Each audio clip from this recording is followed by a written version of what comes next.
মার্কিন president Donald Trump বলেছেন, Iran ও যুক্তরাষ্ট্রের মধ্যে যুদ্ধবিরতি শেষ হয়ে গেছে। তার মতে দুপক্ষের আলোচনায় এখন শুধু সময় নষ্ট হচ্ছে। তুরস্কের রাজধানী আঙ্কারায় ন্যাটোর শীর্ষ সম্মেলনে মার্কিন প্রেসিডেন্ট এসব কথা বলেন। ইরানের বিরুদ্ধে যুদ্ধে যুক্তরাষ্ট্রকে সমর্থন না করা মিত্রদের তীব্র সমালোচনা করেন মার্কিন প্রেসিডেন্ট। ন্যাটোর শীর্ষ সম্মেলনে জোটের কার্যক্রমের পাশাপাশি প্রাধান্য পেয়েছে প্রতিরক্ষা ব্যয়, ইউক্রেন যুদ্ধ এবং ইরান সংঘাত। বিস্তারিত জানাচ্ছেন আমিনা রহমান সুপ্তি। তুরস্কে ন্যাটোর শীর্ষ সম্মেলনের দ্বিতীয় দিনে মার্কিন প্রেসিডেন্ট ডোনাল্ড ট্রাম্প বলেন, ইরানের সঙ্গে আর কোনো সম্পর্ক রাখতে চায় না যুক্তরাষ্ট্র। তাদের সঙ্গে কাজ করা শুধু সময়ের অপচয়, কারণ ইরান মিথ্যা বলে। এ সময় ন্যাটোভুক্ত যেসব ইউরোপিয়ান দেশ ইরানের বিরুদ্ধে যুক্তরাষ্ট্র ইসরায়েলের যুদ্ধে সহযোগিতা করেনি, তাদের সমালোচনা করেন Trump. To me, I think it's over. I don't want to deal with them anymore. They're scum. You know what scum is? They're scum. They're sick people.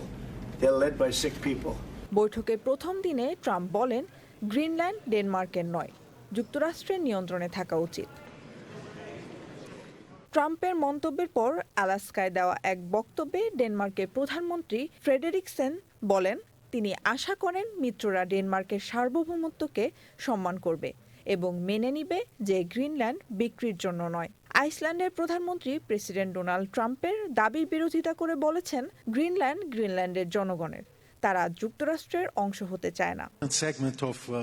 ন্যাটোর মহাসচিব মার্ক রুটে বলেছেন, ইরান হরমুজ প্রণালীতে জাহাজে হামলা চালিয়ে যুদ্ধবিরতি লঙ্ঘন করেছে, তাই মার্কিন প্রতিক্রিয়া ছিল একেবারে প্রয়োজনীয়। ন্যাটোর ৫টি সদস্য দেশ ২০২৬ সালের মধ্যেই জোটের মোট দেশজ উৎপাদনের ৩.৫% প্রতিরক্ষা খাতে ব্যয়ের লক্ষ্যমাত্রা পূরণ করবে। Amina Rahman Supti, channel I.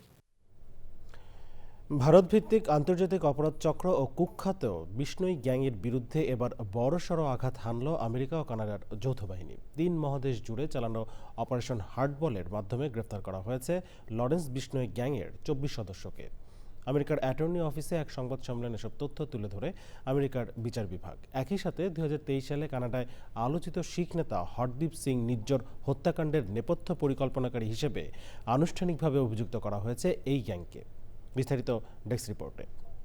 কানাডার শিখ নেতা হত্যাকাণ্ড, আন্তর্জাতিক মাদক পাচার আর চাঁদাবাজি নেটওয়ার্ক ভাঙতে শুরু হয়েছে অপারেশন হার্টবল। আমেরিকা, কানাডা ও ইউরোপের বিভিন্ন সংস্থাকে সাথে নিয়ে ভারতভিত্তিক অপরাধ চক্রের ৩৭ জন এজেন্টের বিরুদ্ধে অভিযোগ আনা হয়েছে।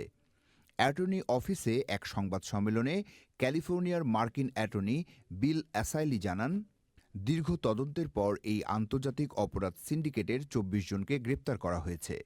As part of today's takedown, law enforcement has arrested approximately 24 defendants across the United States, Canada, and Europe, and we've executed 42 search warrants within the Central District of California and the Eastern District of California.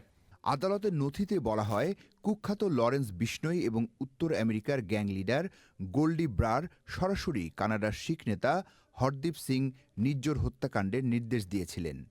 এই অপরাধীরা Los Angeles এলাকায় কোটি টাকার cocaine ও methamphetamine পাচারের সাথেও জড়িত।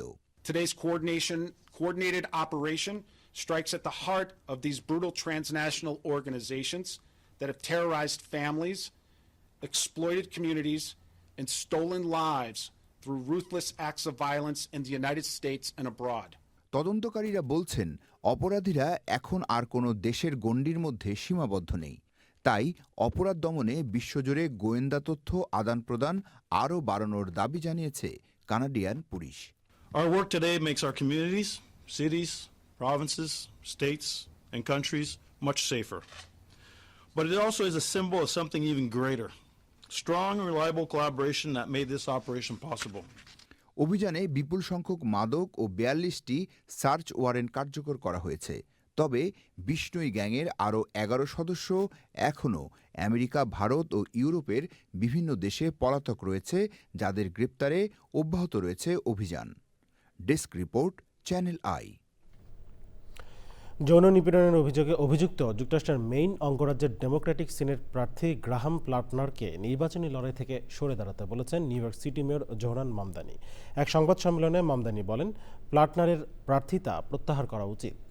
অবশ্য অভিযোগের পর একে প্লাটনারের প্রতি সমর্থন প্রত্যাহার করছেন ডেমোক্র্যাট নেতারা। I believe that it's time for him to drop out of the race. And when it comes to my own endorsements, I've made 8 endorsements at the state and federal level. They've all been right here in New York City. I'm incredibly excited at the fact that they won their races, and that's where my focus is for now. যুক্তরাষ্ট্রের পাসপোর্টে একাধিক নতুন সুবিধা যুক্ত করার পরিকল্পনার কথা জানিয়েছেন দেশটির পররাষ্ট্রমন্ত্রী মার্কো রুবিও। তিনি জানান, ভবিষ্যতে পাসপোর্ট সাধারণ খামের পরিবর্তে বিশেষ স্মারক বক্সে সরবরাহ করা হবে। এছাড়া পাসপোর্টে থাকা ঐতিহাসিক ছবির সঙ্গে কিউআর কোড যুক্ত থাকবে, যা স্ক্যান করলে ভিডিও চিত্রে বিস্তারিত দেখা যাবে। রুবিও আরও বলেন, আবেদনকারীরা ভবিষ্যতে মোবাইল ফোন বা কম্পিউটারের ক্যামেরা ব্যবহার করে ঘরে বসেই পাসপোর্টের ছবি তুলে অনলাইনে প্রায় পুরো আবেদন প্রক্রিয়া সম্পন্ন করতে পারবেন।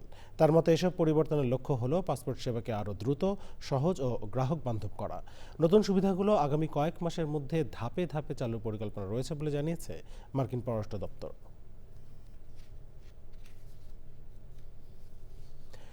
যুক্তরাষ্ট্রের নিউ ইয়র্ক সিটির ম্যানহাটনে একটি ৩৭ তলা বাণিজ্যিক ভবনে কাজ চলার সময় এর ২১ তলায় লোহার খুঁটিগুলো বেঁকে যেতে শুরু করে। এতে ভবনটির ২১ থেকে ২৬ তলা পর্যন্ত অংশ ধসে পড়ার ঝুঁকি তৈরি হয়েছে। এই পরিস্থিতির কারণে ম্যানহাটনের মিডটাউনের বেশ কয়েকটি রাস্তা বন্ধ এবং আশপাশের 4টি ব্লকের সমস্ত ভবন ও ৪০০ শিক্ষার্থীর একটি স্কুল খালি করার নির্দেশ দিয়েছে পুলিশ।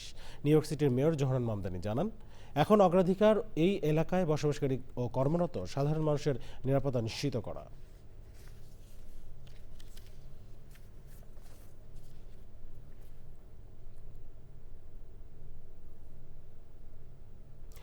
যুক্তরাষ্ট্রের টেক্সাসে অভিবাসন কর্মকর্তা বা আইসের অভিযানে এক মেক্সিকান নাগরিক নিহতের ঘটনায় বাড়ছে ক্ষোভ। মঙ্গলবার হিউস্টনে আইসের গ্রেফতার এড়াতে গাড়ি নিয়ে পালানোর সময় লরেঞ্জো সালগাদো নামের ওই ব্যক্তিকে গুলি করে হত্যা করা হয়। কর্মকর্তার দাবি, আত্মরক্ষার্থেই তিনি গুলি চালান। তবে নিহতের পরিবার ও ডেমোক্র্যাটদের দাবি, ট্রাম্প প্রশাসনের গণডিপোর্টেশন অভিযানের নামে এই হত্যাকাণ্ড ঘটেছে। ঘটনার নিরপেক্ষ তদন্ত দাবি করেছে মানবাধিকার সংগঠনগুলো। ট্রাম্পের কড়াকড়ির পর এটি ইমিগ্রেশন কর্মকর্তাদের হাতে ৮ম মৃত্যুর ঘটনা। আমেরিকার ২৫০তম স্বাধীনতা উৎসবের মাঝেই ওয়াশিংটনের ন্যাশনাল গার্ড সেনা মোতায়েন নিয়ে রাজনৈতিক বিতর্ক এখন তুঙ্গে। অভিযোগ উঠেছে উৎসবের নিরাপত্তার অজুহাতে ডেমোক্রেটিক রাজ্যগুলোর সেনাদের ট্রাম্প প্রশাসনের নিজস্ব আইন শৃঙ্খলা রক্ষা মিশনে ব্যবহারের। তীব্র ক্ষোভে মানবাধিকার সংগঠনগুলো ডেমোক্রেটিক গভর্নরদের দ্রুত সেনা প্রত্যাহারের তাগিদ দিচ্ছে। বিতর্কের মুখে নির্ধারিত সময়ের আগেই তাদের সেনা ফিরিয়ে নিচ্ছে মিনেসোটা। অন্যদিকে মিশিগানও তাদের সেনা প্রত্যাহারের হুমকি দিয়েছে। তবে ট্রাম্প প্রশাসনের দাবি, ওয়াশিংটনের নিরাপত্তা রক্ষায় এই মিশন গুরুত্বপূর্ণ।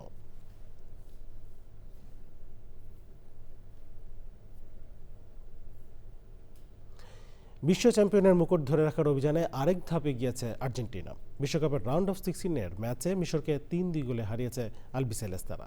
দলের এই জয়ে নিউ জার্সির আটলান্টিক সিটিতেও আনন্দ উল্লাসে মেতে ওঠেন প্রবাসী আর্জেন্টিনা সমর্থকরা। নিউ জার্সি থেকে সুব্রত চৌধুরীর রিপোর্ট। বিশ্ব চ্যাম্পিয়নের মুকুট ধরে রাখার লক্ষ্য নিয়ে দৃঢ় প্রত্যয়ে এগিয়ে চলেছে আর্জেন্টিনা। ইতালি ও ব্রাজিলের পর টানা দ্বিতীয়বার বিশ্বকাপ জয়ের ইতিহাস গড়ার স্বপ্ন নিয়ে মিশরের বিপক্ষে মাঠে নামে আলবিসেলেস্তারা। পুরো ম্যাচ জুড়েই আর্জেন্টিনা খেলোয়াড়দের আত্মবিশ্বাসী ও আক্রমণাত্মক ফুটবল মুগ্ধ করেছে বিশ্বব্যাপী আর্জেন্টিনা সমর্থকদের। নিজের ষষ্ঠ বিশ্বকাপ খেলতে নামা অধিনায়ক লিওনেল মেসিও ছিলেন ছন্দে। পেনাল্টি মিস করলেও পরে গোল করে তা পুষিয়ে দেন। আর্জেন্টিনা আজকে খুব চমৎকার খেলা খেলছে এবং জয়ী হয়েছে। আর 2টা ম্যাচ বাকি আছে, 3টে ম্যাচ বাকি আছে। আশা করি আর্জেন্টিনা চ্যাম্পিয়ন হবে। এখানে পক্ষ বিপক্ষ অনেক লোক থাকে, কিন্তু আর্জেন্টিনার চিরাচরিত নান্দনিক খেলায় সবাই উদ্বেলিত, আনন্দিত।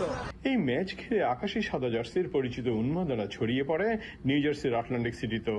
টানটান উত্তেজনার ম্যাচ শেষে আর্জেন্টিনার জয় নিশ্চিত হতেই উল্লাসে ফেটে পড়েন প্রবাসী সমর্থকেরা। আর্জেন্টিনা এবার দ্বিতীয়বারের মতো চ্যাম্পিয়ন হবে, কোনো সন্দেহ নাই। আর্জেন্টিনার খেলায় এবার আমরা মুগ্ধ, মেসির খেলায় আমরা সবাই অভিভূত এবং আমরা চাই মেসির হাত থেকেই বিশ্বকাপ উঠবে। ম্যাচ শেষে সমর্থকরা আশা প্রকাশ করেন, আর্জেন্টিনার এই জয়যাত্রা পরবর্তী ম্যাচগুলোতে অব্যাহত থাকবে এবং শেষ পর্যন্ত বিশ্ব চ্যাম্পিয়নের মুকুট অক্ষুণ্ণ রাখতে সক্ষম হবে দলটি। Subrata Chowdhury, channel I, Atlantic City, New Jersey, America. National women's soccer লিগের বর্তমান চ্যাম্পিয়ন গথাম এফসি 2028 সাল থেকে কুইন্সের এতিহাদ পার্ককে নিজেদের হোম ভেন্যু হিসেবে ব্যবহার করবে। নিউ ইয়র্ক সিটির মেয়র জোহরান মামদানি এবং গভর্নর ক্যাথি হোকুল যৌথ সংবাদ সম্মেলনে এ ঘোষণা দেন। নির্মাণাধীন 25,000 আসনের এতিহাদ পার্ক হবে নিউ ইয়র্ক সিটির প্রথম সকার স্টেডিয়াম। বর্তমানে দলটি নিউ জার্সির হ্যারিসনে নিজের হোম ম্যাচ খেললেও 2028 থেকে তারা স্থায়ীভাবে নিউ ইয়র্ক সিটিতে স্থানান্তরিত হবে। এতিহাদ পার্ক 2027 সালে উদ্বোধনের পরিকল্পনা রয়েছে। 2028 সালের অলিম্পিক ফুটবলের কিছু ম্যাচ, কনসার্ট এবং অন্যান্য বড় আয়োজনও হবে এই ভেন্যুতে। দলটির ওয়েবসাইটে $28 জমা দিয়ে 2028 মৌসুমের সিজন টিকিটের জন্য আগাম নিবন্ধন করা যাচ্ছে।